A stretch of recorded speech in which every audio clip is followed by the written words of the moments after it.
एक गहरे काले अंधेरे में विनायकपुर जाने वाली सुनसान सड़क पर एक मोटरसाइकिल की हेडलाइट डरावने अंधकार को चीरती हुई चल रही थी। बाइक पर अकेला अमित था, जो घर लौटते वक्त बहुत देर कर चुका था। समय बचाने के लिए अमित ने एक शॉर्टकट लिया जो घने जंगल से होकर विनायकपुर जा रहा था। अचानक मोटरसाइकिल का इंजन घड़घड़ाने लगा और बंद हो गया। अमित ने इसे फिर से चालू करने की कोशिश की, लेकिन बाइक ज्यों की त्यों खड़ी रही। गुस्से में अमित ने बाइक को लात मारी और मन ही मन बुरा भला कहने लगा कि बाइक को यही ख़राब होना था क्या। जब उसने चारों ओर देखा तो उसकी रूह कांप उठी। सड़क पर दूर तक कोई भी नहीं था और जंगल से जंगली जानवरों की आवाज़ें आ रही थीं। अमित डर से थरथरा कर कांपने लगा और सोचने लगा कि यार उसने ये रास्ता क्यों चुना आखिर। अचानक अमित चिल्ला पड़ा क्योंकि उसने देखा कि एक लड़का गाड़ी पर बैठे हुए उसके पास से गुजर रहा था। अभी थोड़ी देर पहले तक तो खाली थी सड़क। अनजाने डर से कांपते हुए अमित उसे देखता रहा, लेकिन गाड़ी वाला लड़का बिना कुछ कहे गुजर गया वहाँ से। फिर हिम्मत जुटाकर अमित ने आवाज़ लगाई, अरे सुनो भाई। लड़का रुक गया और पलटकर बोला, क्या तुम मुझे बुला रहे हो भाई? अमित ने कहा, हाँ भाई, मुझे तुम्हारी मदद चाहिए। अमित ने जवाब दिया। लड़के के चेहरे पर एक रहस्यमयी मुस्कान फैल गई। तुम मुझे अपने पास बुला रहे हो? उसने अजीब अंदाज में पूछा। अमित को यह सवाल समझ नहीं आया, लेकिन उसने सिर हिलाया। हाँ, मैं तुम्हें ही बुला रहा था यार भाई। लड़का करीब आया मुस्कुराते हुए, मैं बिना बुलाते हुए कभी किसी के पास नहीं जाता। अमित को उस लड़के की बातें अजीब लगी और उसने सीधे मुद्दे पर आते हुए कहा, भाई मेरा बाइक ख़राब हो गया है, क्या यहाँ पास में कोई मैकेनिक है? हाँ, यहाँ पास में एक मैकेनिक है जो रात भर खुला रहता है, तुम्हारे जैसे लोगों के लिए। फिर गाड़ी वाले लड़के ने रास्ता दिखाते हुए कहा। अमित हैरान रह गया क्योंकि लड़के का हाथ उसके पूरे शरीर से भी लंबा था। वो घबरा गया और तुरंत अपनी बाइक पकड़कर ढकेलते हुए चलने लगा। कुछ कदम चलने के बाद उसने पलटकर देखा तो लड़का गायब हो चुका था और सड़क फिर से खाली थी। फिर अमित ने सूखे गले से फूंक निकली और पूरी ताकत से बाइक को ढकेलने लगा। कुछ दूर चलने के बाद अमित ने देखा कि सड़क के किनारे एक खुली जीप खड़ी थी, जिसमें 4 लड़के तेज संगीत के साथ ड्रिंक कर रहे थे। अमित ने उनके पास जाकर पसीना पोंछते हुए पूछा, अरे भाई, मैकेनिक की दुकान यहाँ से कितनी दूर है? वो सारे लोग हंसने लगे और उनमें से एक बोला, अरे अंकल, ये जंगल है, यहाँ इस टाइम भूत प्रेत मिल सकते हैं, मैकेनिक नहीं। सबसे नज़दीकी मैकेनिक विधायकपुर में है। क्या कह रहे हो? मैंने अभी एक गाड़ी वाले लड़के से बात की थी, उसने कहा था कि एक थोड़ी ही दूर पर मैकेनिक है जो 24 घंटे ही खुला रहता है। फिर ये सुनकर चारों लड़के घबरा गए। गाड़ी वाला लड़का? तुमने उससे बात की क्या? एक ने घबराते हुए पूछा। हाँ, उसने मुझे यहाँ आने का रास्ता भी बताया था। अमित ने कहा। उनकी प्रकृतिया से अचंभित, क्या उसने तुमसे अनुमति मांगी थी? तुमने दे दी? दूसरा लड़का कांपते हुए बोला, हाँ, वो अजीब इंसान था यार। कह रहा था कि बिना बुलाए पहली बार किसी के पास नहीं जाता। फिर ये सुनते चारों ही लड़के कांपने लगे और थरथरा कर कांपने लगे और उनमें से एक चिल्लाया, अरे तुमने क्या कर दिया पागल? वो कोई इंसान नहीं था, वो तो रात का छलावा था, छलावा। तुमने रात को छलावे को बुला लिया है, अब तुम्हारा कुछ भी नहीं हो सकता, भागो यहाँ से, रात का छलावा यहीं आसपास होगा। चारों लड़के तुरंत अपनी जीप में चढ़े और तेज़ रफ्तार से भाग गए। अमित ने उन्हें भागकर देखकर हैरान रह गया। उसे कुछ समझ नहीं आ रहा था कि ये रात का छलावा क्या है और वो लोग इतने डरकर क्यों भागे। फिर भी अनजान अमित ने अपनी बाइक को ढकेलना जारी रखा जब तक कि वो एक छोटी सी मैकेनिक की गुमती पर नहीं पहुंच गया, जिस पर 24 घंटे खुला लिखा था। ये देखते ही अमित को जोश आ गया और वो तेज़ी से बाइक को ढकेलते हुए गुमती तक पहुंचा। वहाँ उसने देखा कि एक आदमी की फ़ोटो पर माला चढ़ी हुई थी और एक व्यक्ति कंबल ओढ़े सो रहा था। अमित ने सोते हुए मैकेनिक को जगाया, जिसने कंबल हटाया और अमित चीख पड़ा क्योंकि जिस आदमी की फ़ोटो पर माला चढ़ी थी वो उसी व्यक्ति का ही चेहरा था।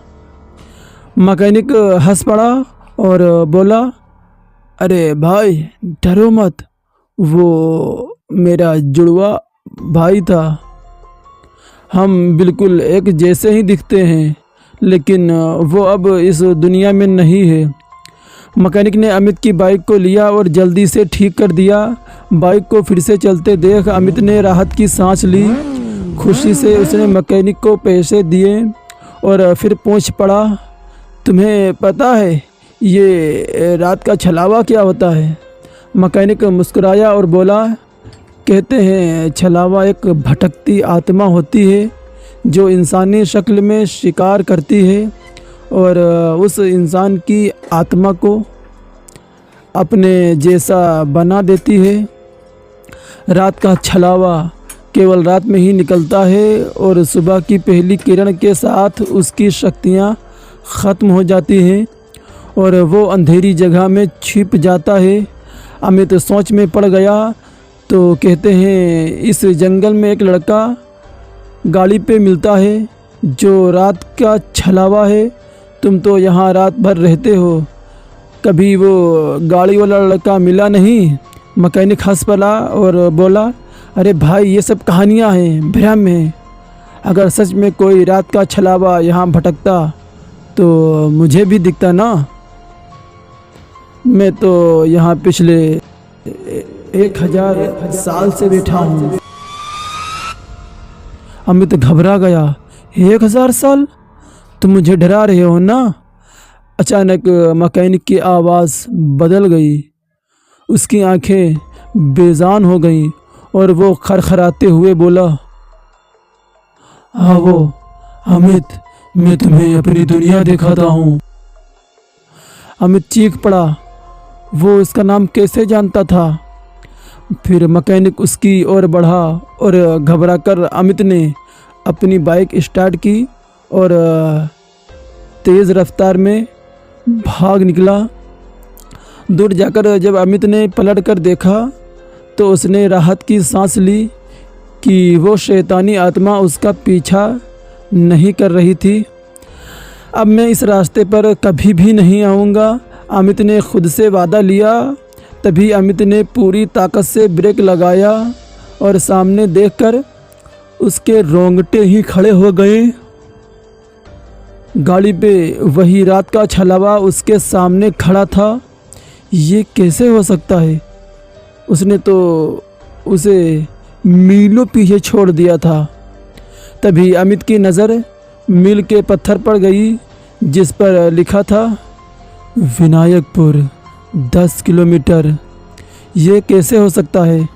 उसने पिछले 1 घंटे से बाइक चलाई है, उसे अब तक शहर के अंदर होना चाहिए था।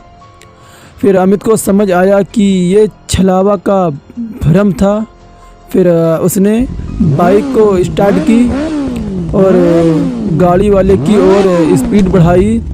जैसे ही वो करीब पहुंचा, अमित ने ब्रेक छोड़ दिया और बाइक हवा से बात करने लगी। गाड़ी वाला कुछ समझ पाता इससे पहले बाइक ने उसे टक्कर मार दी। वो पैर से टकराया और ज़मीन पर गिरा। फिर तड़पते हुए उसने दम तोड़ दिया। अमित ने ज़ोर से हंसते हुए कहा, मैंने उसे मार दिया, मैंने उसे मार दिया, रात के छलावा को मैंने ख़त्म कर दिया। फिर लेकिन जैसे ही अमित ने बाइक फिर से स्टार्ट की, उसके होश ही उड़ गए। बाइक फिर से बंद हो गई थी। अमित ने देखा वो उसी जगह पर खड़ा था जहां पहले बाइक बंद हुई थी। उसने गाड़ी वाले की ओर देखा, वो बिना हरकत किए पड़ा था।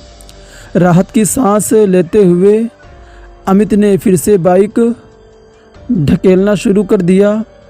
फिर कुछ आगे बढ़ने पर उसे वही 4 लड़के फिर से दिखाई दिए, लेकिन इस बार वो एक जीप में नहीं बल्कि कार में बैठे थे।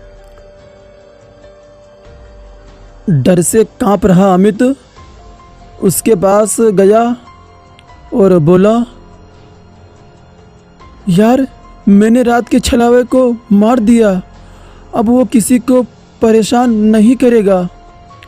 फिर एक लड़का हैरानी से बोला, तुम कौन हो और क्या बकवास कर रहे हो? मैं वही हूँ जो पहले मिला था। तुमने मुझे बताया था कि गाड़ी वाला लड़का रात का छलावा है। तुम्हारी जीप भी। अमित ने समझाने की कोशिश की। दूसरे लड़के ने कहा, हमारे पास कोई जीप नहीं है यार, और हमने तुम्हें कभी भी नहीं देखा। अमित हक्का बक्का रह गया और सोचने लगा, यार ये कैसे हो सकता है? रात का छलावा मर चुका है तो ये भ्रम ख़त्म हो जाना चाहिए था ना यार। फिर अचानक अमित ने ज़ोर से चीख मारी। वो गाड़ी वाला लड़का कार से बाहर निकल रहा था और चारों लड़कों की आंखें बेजान हो चुकी थी। रात का छलावा अमित की ओर बढ़ने लगा और अमित बाइक छोड़कर भाग खड़ा हुआ। वो अमित दौड़ता रहा और चिल्लाता रहा जबकि उसकी सांस फूल नहीं गई। लेकिन तब उसे समझ आया कि वो फिर से उसी जीप के पास ही खड़ा था जिसमें वो 4 लड़के बैठे हुए थे। फिर डरा हुआ अमित दौड़ते हुए जंगल में चला गया। वहाँ पेड़ों के बीच भागता रहा जब तक कि दूसरी सड़क पर नहीं पहुँच गया। लेकिन जब वो वहाँ पहुँचा तो उसने चीख मारी। वो फिर से उसी मैकेनिक की गुमती के सामने खड़ा था। अमित ने मुड़कर भागने की कोशिश की, लेकिन उसका खून ठंडा हो गया। गाड़ी वाला लड़का रात का छलावा उसके सामने ही खड़ा था। अब खेल खत्म, लड़के ने डरावनी आवाज़ में कहा। सुबह होने वाली है, अब मुझे घर जाना है। अमित ने देखा कि सड़क पर तेज़ रफ्तार से आ रही कार के सामने लड़की को धक्का देने की कोशिश की, लेकिन कार लड़के के अंदर से निकल गई मानो वो लड़का वहाँ था ही नहीं। फिर रात का छलावा हंस पड़ा। इस जगह को अच्छे से याद रखना, क्योंकि अब से तुम मुझे हर रात मुझसे यहाँ मिलने आओगे। फिर इतना कहकर वो लड़का जंगल में चला गया। उसके पीछे पीछे मैकेनिक और वो 4 लड़के भी चले गए। और फिर पता नहीं किस तरह डरते कांपते डरते हुए चिल्लाते हुए अमित अपने घर पहुंच गया। और फिर अमित ने ये बात अपने घर वालों को बताई और अमित ने अपने दोस्तों को भी बताया। और फिर सब लोगों ने उस जगह की छानबीन की तो यही बात सामने आई कि उस जगह पर एक लड़के की मौत हो गई थी जो कि गाड़ी के टक्कर से हुई थी। और इसीलिए वो लड़का अपनी अधूरी ज़िंदगी ही जी पाया था। इसलिए वो लड़का वहीं पर उसी जगह पर ही तड़पता रहता है। और जो रात में भी उस जगह पर निकलता है या उस जगह जाता है, वो लड़का उसको इस तरह फंसाता है, छलावे में इस तरह अपने जाल में फंसाता है कि वो व्यक्ति वहाँ से निकल नहीं पाता है। और जो वो 4 लड़के मिले थे वो भी एक छलावा था। वो भी अमित को समझ में आ गया कि ये उसके साथ क्या हो रहा था। फिर जाकर कहीं अमित को सुकून मिला। फिर उसके बाद से अमित रात में ड्राइव नहीं करता था, रात में कहीं भी नहीं जाता था। और जब उसको अपने ऑफिस से घर आना होता था तो जो भी काम उसको करना होता था वो पहले ही वो काम को कर लिया करता था। और जब शाम होने से पहले ही वो अपने घर पहुंच जाता था, क्योंकि अमित को याद था जो उस दिन उसके साथ हादसा हुआ था। अमित मरते मरते बचा था। तो दोस्तों, ये कहानी आपको कैसी लगी? इस कहानी को यहीं पर समाप्त करते हैं। और आपके कमेंट का मुझे इंतज़ार है कि प्लीज़ कहानी को लाइक करें। और अगर अभी तक आप लोगों ने हमारे चैनल को सब्सक्राइब नहीं किया है तो प्लीज़ चैनल को सब्सक्राइब कर लें और बेल आइकन को भी दबाइए, ताकि हमारी जो भी नई वीडियो अपलोड हो सबसे पहले आप तक नोटिफिकेशन पहुंच सके। तो फिर आपसे मुलाकात होगी एक और नई वीडियो में। तब तक के लिए bye bye and take care.